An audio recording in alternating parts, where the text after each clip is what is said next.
The gift was wrapped in ivory paper with a satin bow, which should have been my first clue. Renata never did anything without an angle. She slid it across the restaurant table during what was supposed to be my birthday dinner, her smile sitting just slightly too high on her face, like something pinned rather than felt. "Open it," she said, loud enough that Aunt Cecile looked up from her bread plate and our mother Dora went completely still. Inside the box, nestled in tissue paper, was a consumer DNA testing kit. Renata let the silence stretch before she spoke. "Maybe it'll finally explain why you turned out so different from the rest of us." She laughed at her own joke. I was the only one who didn't. I set the box beside my water glass, thanked her with a tone I'd spent 37 years perfecting, flat, unbothered, unreadable. Dora's fear told me more than Renata's cruelty did. Something was already in motion. I just didn't know yet what it was or how long it had been running without me. Let me back up. I grew up in a house in Raleigh that looked exactly like a family home from the outside. Large porch, dogwood in the front yard. Inside, it operated more like a hierarchy with soft furniture. My older sister Renata occupied the top of it by birthright and personality. She was louder, funnier, more demanding, and our mother, Dora, orbited her the way certain plants turn toward any available light. I was the quieter arrangement. The one who cleaned up without being asked, who got excellent grades and received polite acknowledgement, who learned young that being useful was the closest I'd get to being valued. By the time I left for graduate school, I understood implicitly that I was not the favorite. I made my peace with that and built a life around competence rather than approval. I settled in Philadelphia, worked in healthcare compliance, auditing hospital systems, untangling billing irregularities, documenting what institutions preferred to keep obscure. I was good at finding what people buried. It was, looking back, an ironic specialty for someone who hadn't yet found what her own family had buried about her. My father, Warren, died 18 months before that birthday dinner.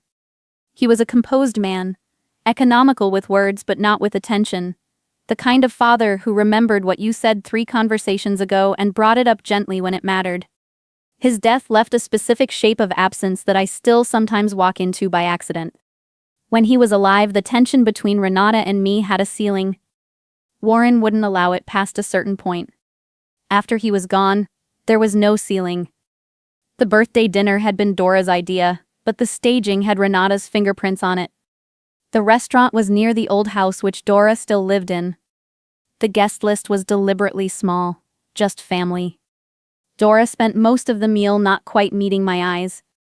Renata spent it performing stories about her renovation project, a recent vacation, her opinion on everyone else's choices. She had always treated conversation like territory to claim rather than space to share. I noticed the gift early in the evening. She'd brought it in with her, kept it beside her chair where I could see it but not examine it. The presentation was theatrical. Everything about Renata was theatrical. But underneath the performance that night was something I hadn't seen before. A specific kind of anticipation.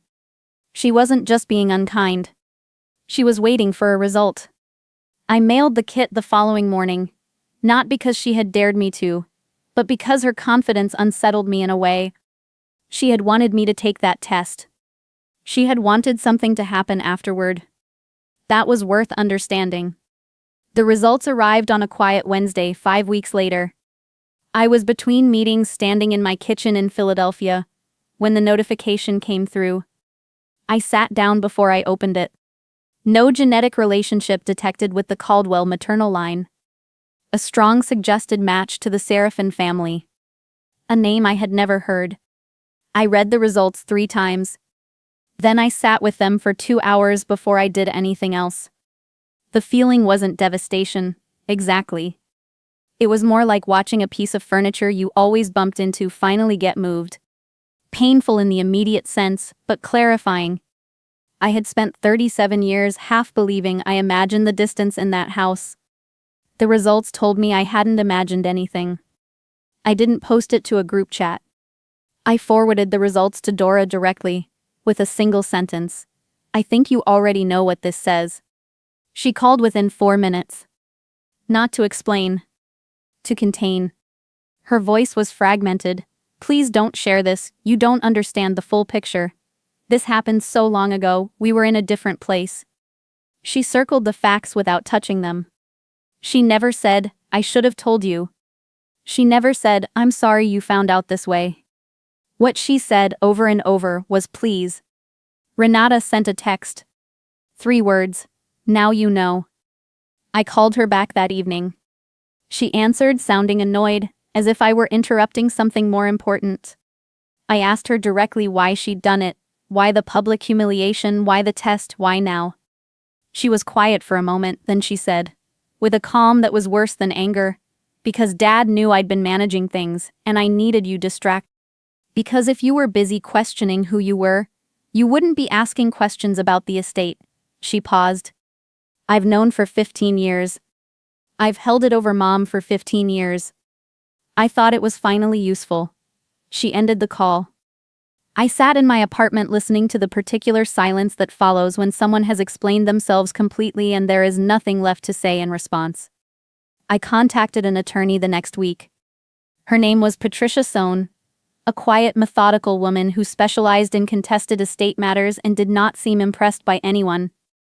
I brought her everything, the DNA results, a photograph I'd found in my father's files of a man I didn't recognize holding an infant that was clearly me, and a series of text messages between Renata and a paralegal at our family's estate firm that a cousin had forwarded to me without fully understanding what they meant. Patricia reviewed it all without expression. Then she said, Your sister has been in contact with the estate attorney at least 6 times in the past 8 months. That's not grieving. That's maneuvering. The call from the estate attorney, Gerald Marsh, came 4 days later. His tone was formal in a way that estate attorneys rarely bother with, unless something significant is forcing them to be careful. He said my father had left specific instructions regarding the timing and conditions of the will reading, and that those conditions had now been met. He suggested I bring legal counsel. I brought Patricia. The morning of the reading was overcast, the kind of February sky that offers nothing. Marsh's office was in a downtown building with the sort of interior designed to communicate that whatever happens here is permanent. Dark wood. High ceilings. The kind of quiet that isn't peaceful, it's pressurized. Dora arrived looking like she hadn't slept in a week. She sat at the far end of the conference table and didn't acknowledge me when I entered. Renata came in after us, heels on marble, a tailored charcoal blazer, an attorney of her own, a man whose billboard I had passed on the highway. He handled estate litigation. Aggressively, apparently. Renata glanced at me when she sat down, and her expression said she had already calculated the outcome. Marsh read the will without preamble. Warren Caldwell left 65% of his estate, including the Raleigh property, investment accounts and held assets to me. The room absorbed this for 1 full second before Renata stood up. She began speaking about the DNA results. She used the word illegitimate. Her attorney put a hand on her arm, which she shook off. Marsh waited, then continued reading. My father had known since I was 3 years old that I was not his biological child. He had chosen to remain my father. He had chosen to leave me his estate because, in his language, I had demonstrated throughout my life the values he most wanted to perpetuate. He stated this in 2 paragraphs that were the most direct thing I had ever heard him say. He had also, in the final year of his life, hired an investigator. The investigator had documented Renata's communications with 2 estate attorneys. The investigator had documented a series of financial transfers, just over $40,000, moved from a joint account Warren shared with Dora into an account under Renata's name during his final hospitalization. The investigator had documented the purchase of a DNA testing kit, shipped to Renata's home address, ordered 11 days before my birthday. Renata's attorney went very still. Marsh set down a handwritten letter from my father. He read it aloud. Warren had written directly to Renata, not cruelly, but without softness.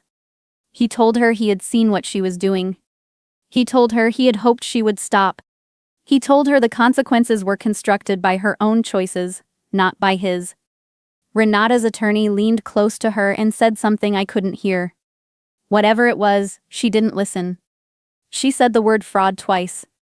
Patricia stood and explained, in the same quiet register she used for everything, that the will contained a no-contest provision that would convert all outstanding financial transfers into personal debt owed to the estate in the event of a challenge.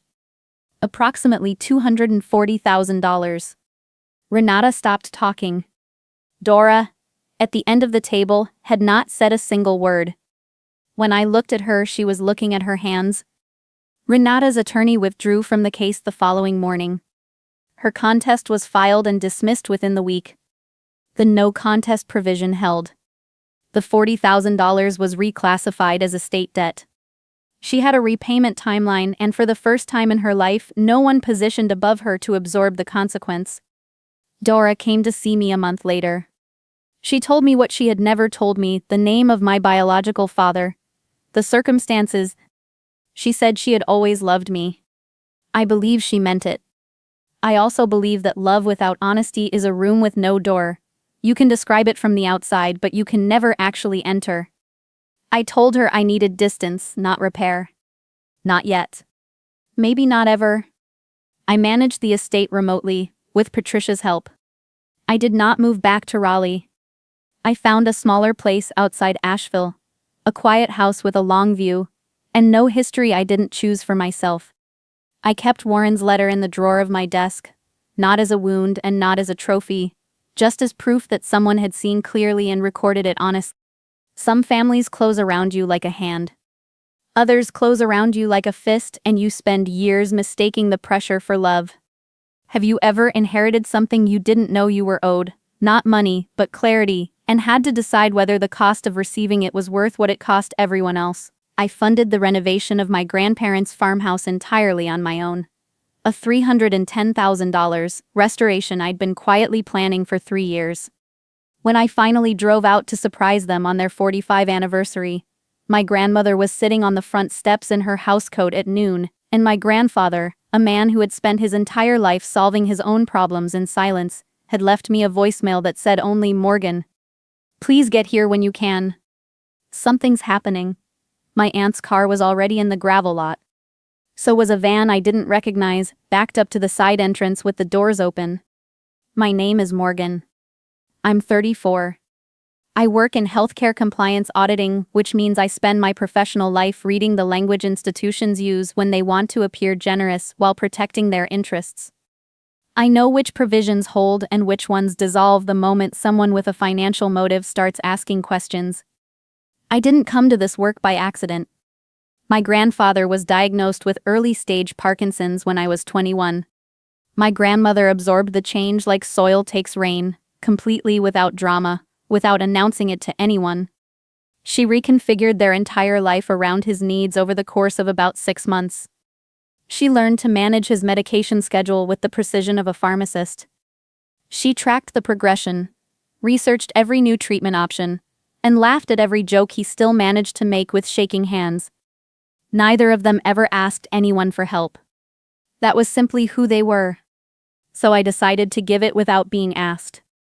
The farmhouse had been in the family for 40 years but had never been properly winterized, never made accessible, never updated past the early 1980s. When I found the right contractor, someone I'd known professionally for years and trusted, I didn't tell anyone. Not my parents. Not my Aunt Delia, who is 5 years older than me and has always occupied the space in our family where competence should be without providing much of the actual substance. I drew up the scope myself, pulled the permits personally, and oversaw every phase. Wide doorways. A zero-threshold shower. Grab bars designed to look like brushed brass towel rails. A kitchen counter section lowered to accommodate my grandfather's reach on days when the tremors were bad. A wraparound porch so he could always find a chair in the sun without stairs. Total cost, $310,000. I financed it myself, including prepaid property taxes for 10 years and a household account. I placed the deed into an irrevocable trust naming my grandparents as sole lifetime beneficiaries. Then I arranged the surprise. I told them I was taking them to a nice dinner for their anniversary. I drove them an hour and a half into the hill country instead, down a road they hadn't been on in years. When they recognized the farmhouse, restored, lit up, completely transformed, My grandmother pressed both hands against the truck window and made a sound I will never forget. My grandfather asked me twice if this was real. Then he got out of the truck and walked up the porch steps without his cane, stood at the railing and looked out over the yard for a very long time. "I thought this place was finished," he finally said. "I thought we were going to have to let it go." "It's not going anywhere," I told him. "Your names are in the trust. Nobody can sell it. Nobody can change how it's used. It's yours for as long as you want it." We spent that first weekend eating on the porch and watching the light move across the hills. I helped him figure out the shower hardware. My grandmother reorganized every cabinet twice. On Sunday, I drove back to the city feeling something settle inside me that had been restless for years. I should have known it wouldn't stay quiet for long. My grandmother, who has never been able to hold happiness inside herself when she's truly feeling it, mentioned the farmhouse to Delia during a phone call 3 days later. Delia asked for the address. My grandmother called me that evening, her voice doing the thing it does when she's trying to hold two feelings apart. "Delia wants to come see it this weekend. Her and Marcus and the kids. Just for the day." She paused. "I wanted to check with you first." That pause told me everything. I had a filing deadline and a client dispute I couldn't hand off, so I didn't drive out that Saturday. I told myself Delia was curious, not calculating. I told myself the legal structure was airtight. I was wrong on the second point, and deliberately naive on the first. My grandfather's voicemail arrived Monday morning while I was in a review meeting. I stepped into the hallway to listen to it twice. His voice was measured in the way it gets when he is very carefully not alarming anyone. "Morgan, I need you to come when you can. Marcus has been making some calls about the property. There's a folder on the kitchen table I don't recognize. I don't fully understand what's being proposed, and I didn't agree to any of it." I was in my car within the hour. I knew something had shifted before I reached the driveway. Marcus's truck was pulled up close to the side entrance. Through the windshield I watched him walk the length of the porch heel to toe, counting under his breath, phone raised to photograph the exterior. He didn't hear me park. Inside, my grandmother was standing at the kitchen window with the look she wears when she's carrying more than she should have to. My grandfather was at the table in front of an open manila folder. Delia was in the sitting room rearranging the bookshelf as though she'd lived there for years. Finally, she said with the warm, slightly wounded smile I'd grown up watching. "We've been trying to reach you." I set down my bag. "What is in that folder?" She told me Marcus had run numbers on short-term rental income. Conservative projections of 30 to 40,000 per season, a management company that would handle everything, our grandparents welcome whenever the property wasn't booked. The back door opened, and Marcus came in from the porch, already carrying the room the way people do when they've decided the conversation is settled. He dropped a printed page on the table. "Rental projection. I've already talked to 2 platforms. We could have a live listing by the end of the week." I looked at the document. Then I looked at him. "You've already listed it. Draft listing. Preliminary." He sat down the way you sit in your own home. "Look, you put in serious work here. Nobody's trying to cut you out. We're talking about maximizing an underused asset." "It's not an asset," I said. "It's their home." My grandmother came to stand beside my grandfather and put her hand on his shoulder. Neither of them spoke. I took one slow breath, then went to my car and retrieved my work bag. I have a habit that my colleagues understand and people like Marcus tend to underestimate. Every significant transaction I'm involved in receives the same documentation treatment, regardless of whether it's personal or professional. I had brought the full file. I placed the first document on the table. The deed, recorded with the county 9 months ago, held in an irrevocable trust with my grandparents as sole lifetime beneficiaries. I read the relevant clause aloud. The trust instrument granted them exclusive and unconditional right of occupancy, with no provision for subletting, short-term rental, or commercial use of any kind without written consent from the trustee. "And you're the trustee," Delia said. "I am. My obligation is to ensure the property is used according to its terms. Those terms exist to protect them." Marcus leaned back. "Trust language can always be challenged. I placed the second document in front of him. A written legal opinion from an estate attorney confirming the trust structure was valid, properly recorded, and not subject to challenge by non-beneficiaries. Non-beneficiaries, I said, means everyone in this room except the two of them. The kitchen was very quiet. I placed a third document on the table. A screenshot of the draft rental listing Marcus had uploaded that morning, with photographs taken from our grandparents' front porch. The platform account was registered to his business address. I had submitted a fraud report to the platform's compliance team 2 hours earlier, citing misrepresentation of ownership. Then a fourth document, the county ordinance governing short-term rentals in this jurisdiction. Special use permit required. Health inspection required. No permit on file for this address because no application had ever been filed. Violation fines up to $7,500 per instance. And finally a cease and desist addressed jointly to Delia and Marcus, formally notifying them that any further attempt to list, market, photograph for commercial use, or misrepresent the property would be treated as tortious interference with the trust. Marcus stared at the documents. The warmth had gone out of his face entirely. "We're family," he said. "You're guests," I said. "And at this point, guests who have overstayed. I need you both to leave.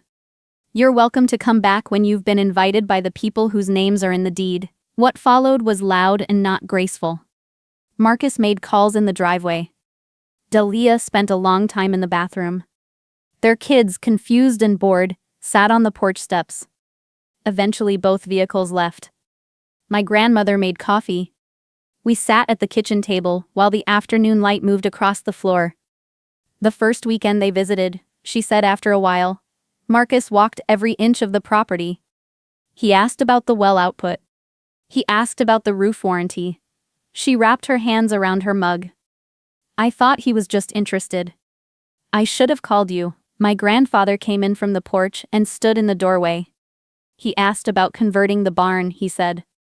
I told him it wasn't my decision. He paused. "It is my decision, actually. And I don't want to convert the barn." The posts went up 4 days later. Marcus first, then Delia sharing. Carefully worded commentary about generosity as a form of control. Nothing named. Everything implied. A distant cousin sent me a message. 2 of my grandmother's friends texted her with worried questions. I wrote one response. An email to both of them, with my firm's senior compliance officer copied, noting that any verifiable public statements referencing me, my grandparents, or the property would be addressed as defamation if materially false, and as tortious interference if they caused demonstrable harm to any protected interest under the trust. All future communication was to be directed through my office. The posts disappeared within 48 hours. 3 weeks later, my grandfather called on a Tuesday. There was a man on the porch, he said, holding a folder. Said he had a signed rental agreement. I told him to go inside and lock the door. I pulled up the property camera on my work computer. I'd had a system installed during the renovation, motion activated, feeding to an app on my phone, and called the county non-emergency line. Then I texted Marcus a still from the camera feed. I am watching this in real time. The trust is on file with the county and with local law enforcement. I suggest your contact leave before the deputy arrives. His reply took 3 minutes. Wrong address. Our mistake. Sorry. The car was gone before the deputy reached the road. That weekend I drove out with a locksmith and replaced all the entry hardware with keypad deadbolts. When I tested the system, my grandfather stood beside me watching the camera feeds cycle through on the kitchen tablet. You know what I keep thinking about, he said. What? How long I spent trying to take up as little space as possible. Not asking for too much. Making myself manageable. He was quiet for a moment. It never once occurred to me that I was allowed to say this is mine. This is not available. You don't get to touch this. You're allowed, I said. He smiled, the unguarded version I remembered from years ago. I know that now. Delia hasn't called. The door isn't locked from my side, but I'm not standing at it waiting. Marcus sent a short email 6 weeks after the driveway incident with a subject line that read, "Moving forward," 2 sentences acknowledging he'd handled things poorly. A request to revisit the conversation eventually. I read it once, moved it to a folder, and haven't replied. What I understand now is something I spent a long time getting wrong. I believed that caring for people meant absorbing their needs indefinitely. That if you named a limit, you were the one who had broken something. What I know now is that a limit isn't a rupture. It's what keeps the structure sound. I didn't restore that farmhouse to own anything, or to hold anything over anyone. I restored it because I could see clearly what my grandparents had earned, and I wanted to make it real. A place where my grandfather watches the light change over the hills without having to manage anyone else's reaction to his tremors. A place my grandmother can rearrange at her own pace with no one measuring the square footage. Have you ever given something completely time, money, effort, and then had to stand between it and the people who wanted to repurpose it? If so, you already understand that protecting what you built is not the same as withholding love. Sometimes it's the only way to make sure the love actually lands. The instructions are clear. Let me write story B as clean, continuous prose. The parking lot was half empty by the time I pulled in, which should have been my first warning. My name is Miriam. I was 32 years old that November, and I had driven 40 minutes in the dark to drop off Thanksgiving gifts for a family that had already started celebrating without me. The text had arrived that morning, my mother's name across the top of the screen, her message below it, clipped and businesslike, "Gathering cancelled, money is tight, don't make the trip." I had responded with a simple "understood" and spent 2 hours wrapping things anyway, because I am that kind of person. Or I was then. I put the bottles of wine and the handmade preserves and the card I had written in the passenger seat and drove to the house where I grew up. But the house was lit from every window. I could see the silhouettes behind the curtain, the flicker of someone raising a glass. I walked up the porch steps quietly, the way you do when you're not sure what you're about to find, and the front door was cracked an inch, just enough for sound to carry. My mother's voice first, warm and theatrical. Then my sister Dana's laugh, high and satisfied. And then the words that arrived like a diagnosis, "So much easier without Miriam here, honestly." My mother's agreement came back immediately, dry and fond. I had my hand on the door when the grip closed around my elbow from behind. My husband Theo pulled me back into the shadow of the porch, his mouth close to my ear. He is a healthcare compliance attorney, not given to impulse, and his voice was the voice he uses when the situation is genuinely serious. "Not yet," he said. "Let me show you what I found." We sat in his car at the end of the block for 40 minutes while he walked me through what he had been quietly assembling for the past 3 weeks. Theo had noticed inconsistencies in the financial reports from the 2 regional wellness clinics I had spent 5 years building. My parents, my father Gerald, and my mother Sandra, had been running day-to-day operations for 18 months, an arrangement that had felt at the time like trust. The revenue numbers had been declining without any corresponding drop in patient volume. Theo had cross-referenced the operational expense reports with the vendor payment logs, and found a constellation of irregularities, maintenance contracts with companies that had no verifiable address, recurring invoices from a biomedical supply vendor that appeared nowhere in our equipment records. Gerald had been the authorizing signature on all of it. The amounts individually were modest enough to escape casual review. In aggregate, over 18 months they were not modest at all. I already knew, sitting in that dark car, where the money had gone. Dana had been drowning in debt for 2 years, not quietly, not privately, but with the particular recklessness of someone who has always believed a rescue is coming. She owed money to people who sent formal notices, and to people who did not. My parents had decided, apparently without consultation, that my clinics were the appropriate source of her rescue. Theo kept his hand on my arm while I processed this. He reminded me, gently but precisely, that confronting them at the front door would accomplish nothing except allowing them to frame me as unstable. We needed documentation. We needed time. The following morning, I sat at the kitchen table, while Theo pulled every financial record from the clinic management system, vendor payments, payroll logs, insurance reimbursements, expense approvals going back 22 months. It took most of the day. By evening, the picture was complete and unambiguous. Gerald had created the fictitious vendors himself, using billing addresses that were vacant lots and post office boxes in neighboring counties. He had routed the payments through 3 separate accounts before the money landed, reliably in a fund that paid Dana's creditors. Theo built the documentation file with the methodical calm of someone who has done this in professional contexts many times. He printed everything, organized it chronologically, cross-referenced the amounts against Dana's known debts using records his office had obtained through a separate inquiry. When it was done, he put it in a locked case and told me to wait. 3 days later, Sandra called to tell me she and Gerald needed to discuss a business matter. She used that phrase, business matter, as if we were colleagues, as if the last 18 months had been a professional arrangement she was now prepared to renegotiate. We agreed to meet at a restaurant near the hospital district. I arrived first.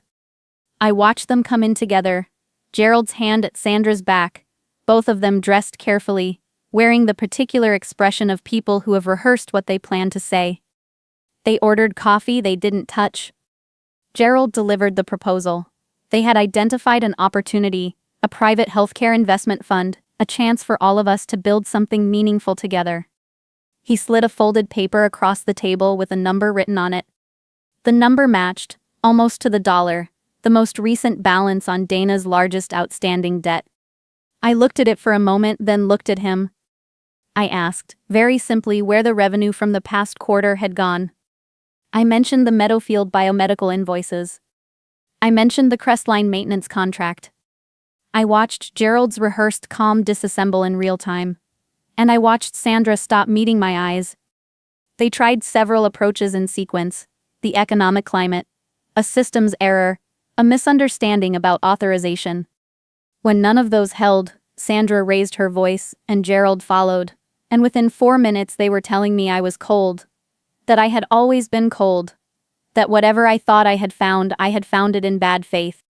I picked up my bag and walked out. That evening, Theo and I made the calls we had already planned to make. Our annual foundation dinner was 10 days away, a formal event at the hotel downtown, attended by our clinical partners, our major donors, our most senior staff. I called Sandra and told her I had been too hasty at lunch. I told her I wanted to make things right. I invited all 3 of them to the dinner as guests of honor, and I told her that I would have a check prepared for them there.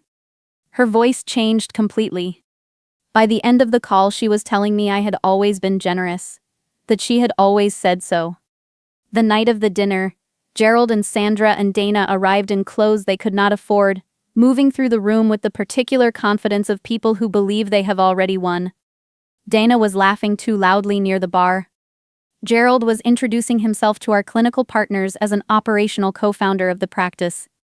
I watched from across the room and felt nothing I would describe as anger. When I took the podium, I invited my family to come forward. They came up together, smiling. I told the room that I wanted to share something that had shaped my understanding of what it means to build something. And then I nodded to Theo, and the display screen behind me came to life with the vendor records, the routing logs, the invoice trail, organized and labeled with the care of someone had spent years doing exactly this kind of documentation work. The room went very quiet. What followed is not something I will reconstruct in detail. Sandra put her hand over her mouth. Gerald demanded the screen be turned off. Dana left first, without a word, her face set in the expression of someone calculating what comes next. Gerald and Sandra followed through the side exit, and the room held its silence for another few seconds before the sound of other conversations slowly resumed. They came to the house the next morning before 7. I watched them on the security monitor, Gerald at the door, Sandra behind him, both of them escalating steadily from knocking to pounding to something I can only describe as pleading dressed as rage. I had already called Theo's office. Within an hour, his associate had served them with a formal cease and desist. The civil complaint for financial fraud and defamation followed within the week. Dana called me from 3 different numbers over the following 10 days. I did not answer any of them. My oldest friend Renata came and sat with me through the worst of it when the social media posts went up and the mutual relatives started sending messages full of incomplete information. She took my phone out of my hand and put it in the kitchen drawer and made me eat something. That is the kind of friend worth having. The legal resolution took 4 months. My parents were removed from any operational role in the clinics. The funds that could be recovered were recovered. Dana's debts became, finally and properly, Dana's problem.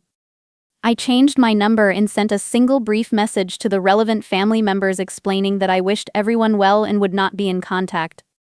There is a small thing I did for myself in the spring. I put a deposit down on a studio apartment near the harbor, a place that belongs only to me, where I go when I need to think in rooms that carry no one else's history. It is unremarkable in every way except that it is entirely mine. I find that unremarkable things, when they are entirely yours, begin to feel extraordinary. Have you ever held something you built, a business, a family role, a version of yourself, and asked honestly who it was actually built for? The people who took from me were not villains in any complicated sense. They were simply people who had decided, long before I noticed, that my usefulness to them was more important than my existence apart from them. The accounting fraud was the last item in a much longer ledger. If you have ever been asked to be someone's solution rather than their person, what was the moment you finally understood the difference? The scream cut through the apartment like something breaking. Not the kind of noise my 6-year-old made when he was overtired or bored. This was different. High and sudden and real. I had been sorting mail in the hallway when it reached me. I moved fast, not thinking, following the sound to the kitchen doorway, where I stopped. My son Theo was crouched against the lower cabinets, knees pulled to his chest, both arms wrapped over his head. His cup of apple juice had toppled across the tile, spreading in a slow orange fan toward the baseboard. My younger sister Dana stood over him, a folded leather strap held at her side like she'd just remembered she was holding it. Across his left shoulder, already deepening in color, was a welt the width of 2 fingers. "Dana," my voice came out flat. "Give that to me." She handed it over without hesitation, which almost made it worse. No guilt, no scramble to explain. Just compliance, as if the only thing wrong was that I'd walked in. "He dumped juice on my clean floor," she said. And then he laughed. "He's 6, old enough to know better." I knelt beside Theo and gathered him into my arms. He was doing that silent crying, the kind where the body shakes but no sound comes out, which told me it wasn't the first time he'd learned that crying loudly made things worse. He pressed his face into my shoulder and held on. Dana walked out of the kitchen. Not stomping, not slamming anything. Just leaving as if she'd corrected a minor inconvenience and was done with it. The reason I had been in that apartment at all was simple, and humiliating in the way only financial collapse can be. My divorce had gutted me. 2 years of custody negotiation followed by a settlement that left me with a custody arrangement, a storage unit, and a bank account that couldn't cover a deposit anywhere I'd want to raise a child. When my mother, Gail, offered the spare bedroom in the apartment she shared with Dana, I told myself it was temporary. 6 weeks, maybe 8. Just enough time to stabilize. I had been there 11 weeks.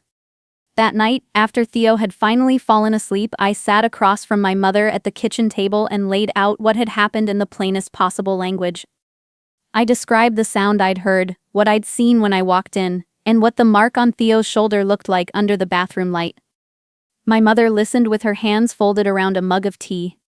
When I finished, she was quiet for a moment. "You always did catastrophize," she said. I told her this wasn't catastrophizing. This was a physical mark on a child's body.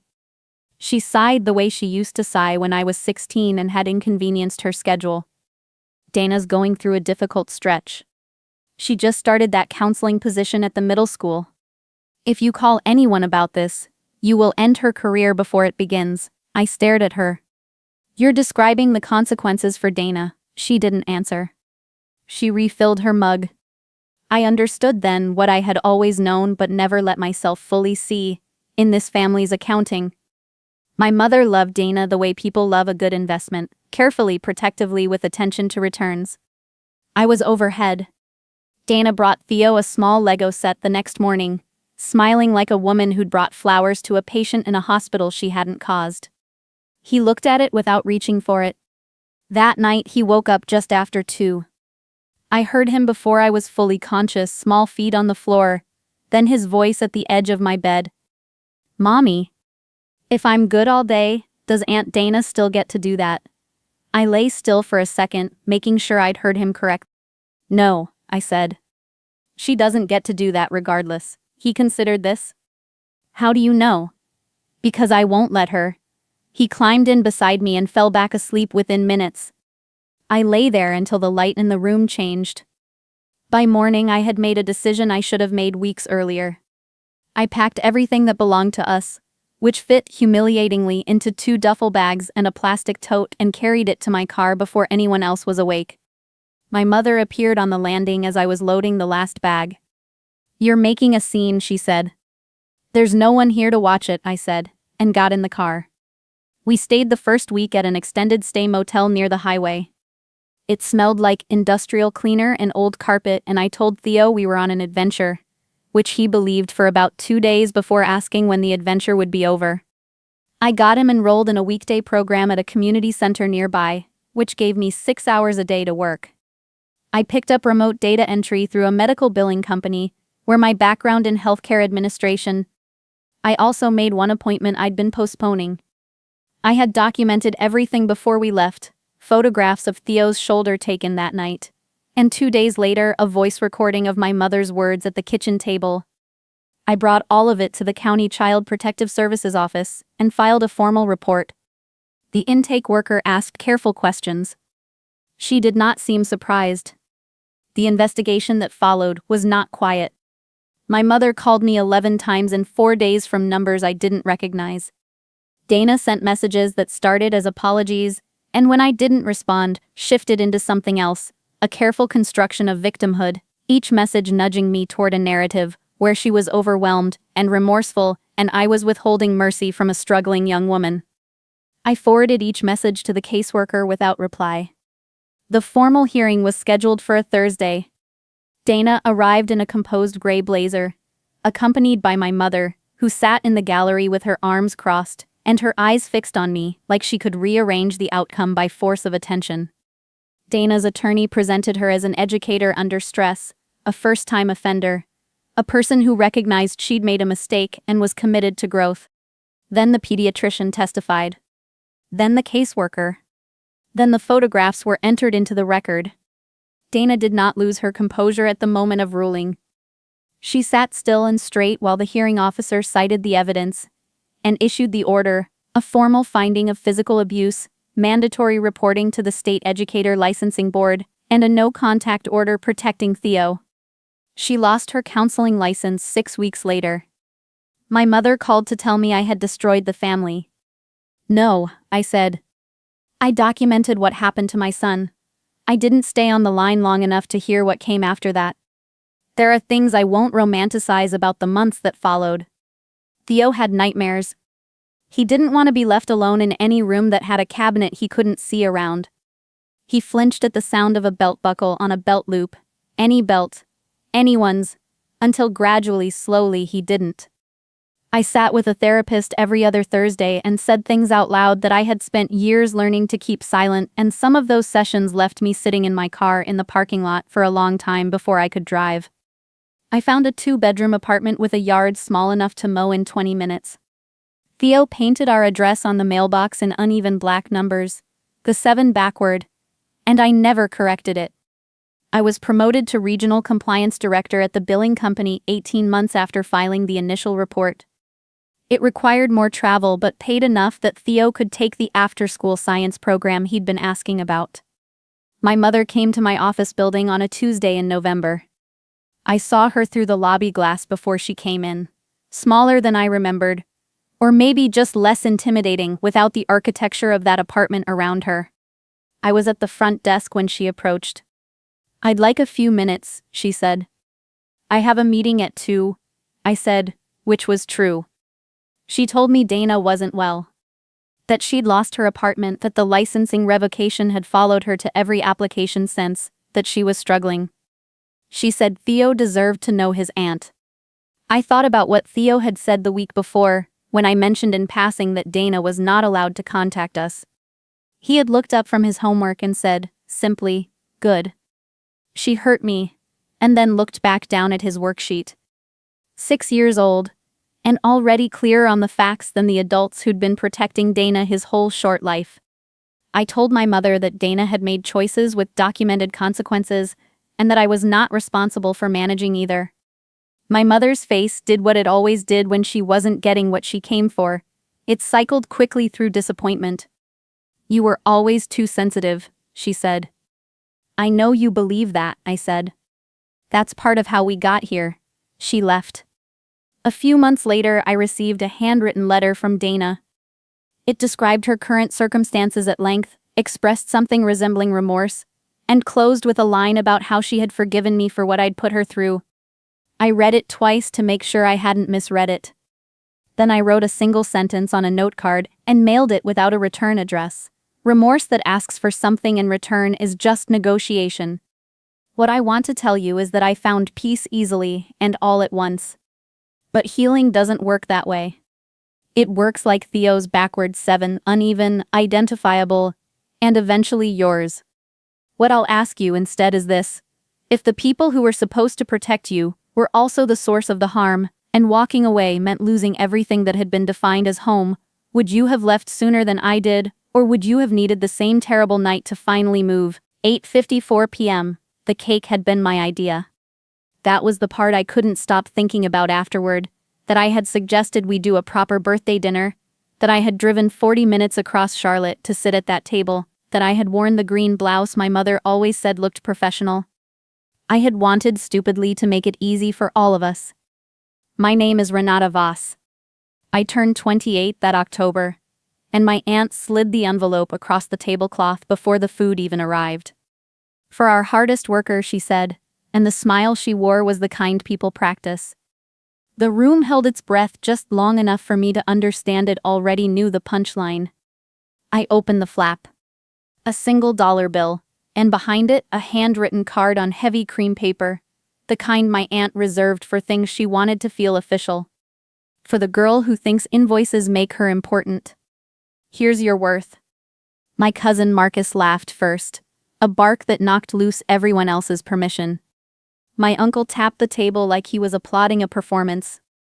My mother, my aunt's younger sister, who had spent 20 years borrowing her approval, pressed her lips together and looked at her wine glass. I folded the card back along its original crease. It had creases.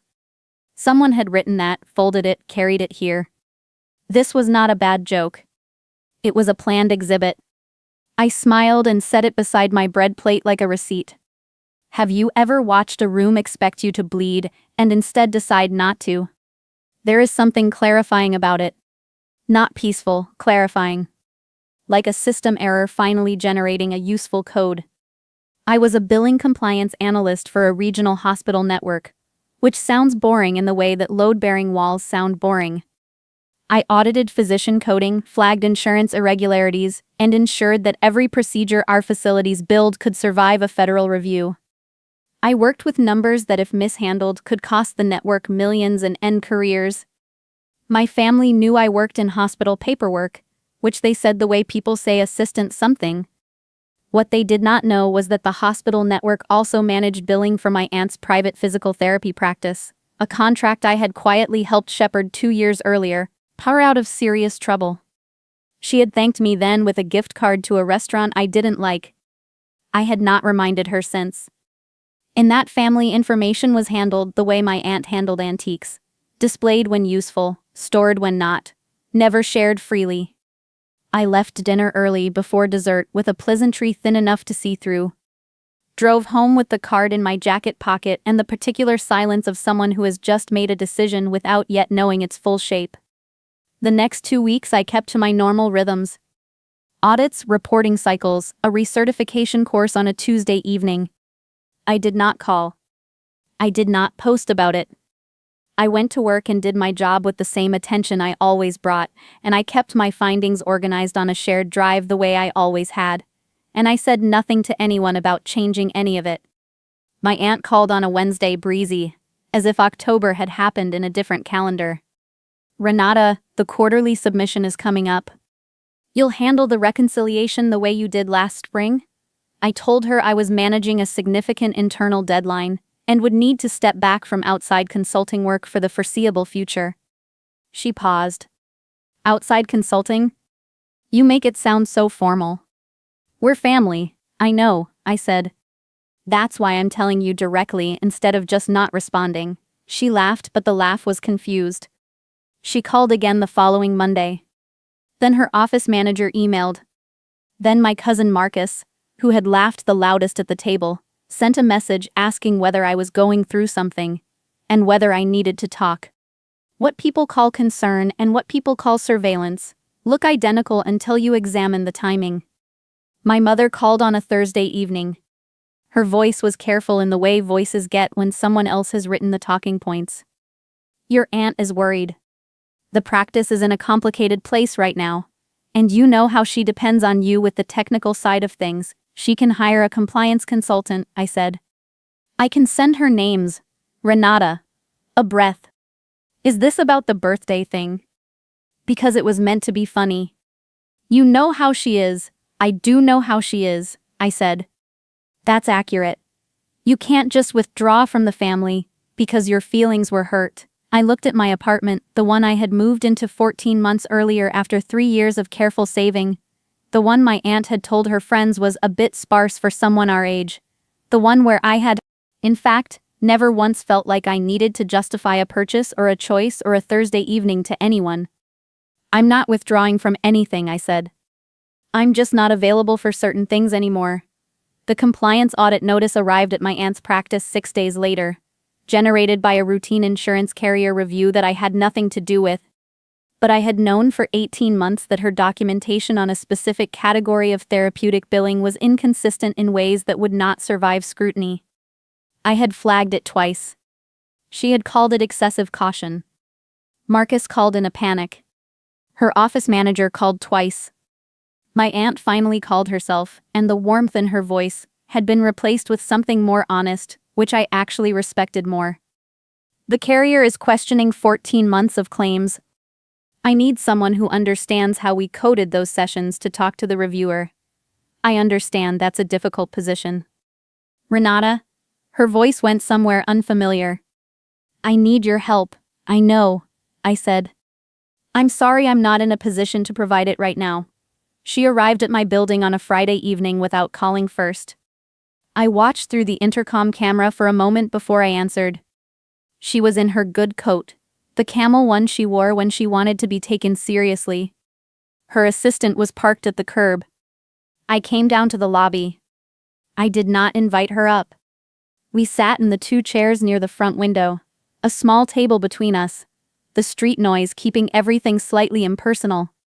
I need you to explain to me what I did, she said, which surprised me. I had expected demands dressed as apologies. I pulled out my phone and showed her a photo I had taken of the card. She looked at it for a long time. I wrote that when I was frustrated with you, she said. You'd gotten the promotion, and I'd just had the worst quarter. And something about it made me want to. She stopped. It doesn't have a good ending, that sentence. No, I said. It doesn't. I owe you an apology that I should have given before I needed something from you, she said it flatly, without ornament. I know what this looks like. Let me tell you what I felt in that chair, because I want to be precise about it, not victory. Victory implies the goal was her suffering. What I felt was something closer to relief at clarity, that finally the scaffolding had come down and we were both looking at the actual structure. I told her I would provide her practice with a written summary of the documentation gaps I had identified over the past 18 months, formatted clearly enough that a new consultant could act on it immediately. I would do it once as a professional courtesy, and then I was done with informal arrangements. She would need to hire someone. I would not be that person. You'd really do that? She asked. The summary? I'm not interested in watching the practice collapse, I said. I'm just not available to prop it up privately anymore. She looked at me the way people look at someone they thought they understood. The next month was not dramatic. My aunt retained a compliance firm. The insurance review resulted in minor adjustments and a corrective action plan, manageable. My mother stopped relaying messages between us and started calling me directly, which felt like progress of a modest but real kind. Marcus never apologized for laughing, but he stopped sending the performative check-in texts, which was its own form of honesty. I met my aunt for coffee in December. Neutral ground, a place neither of us had memories in. She looked tired. She had started seeing a therapist, she mentioned, unprompted, as though she wanted me to know she was paying attention to herself in new ways. I used to think being the one who succeeded meant I got to set the terms for everyone else, she said. If I called something a joke, it was a joke. If I called something generosity, it was generosity. She wrapped both hands around her cup. I think I was wrong for a long time. I did not rush to fill the space after that.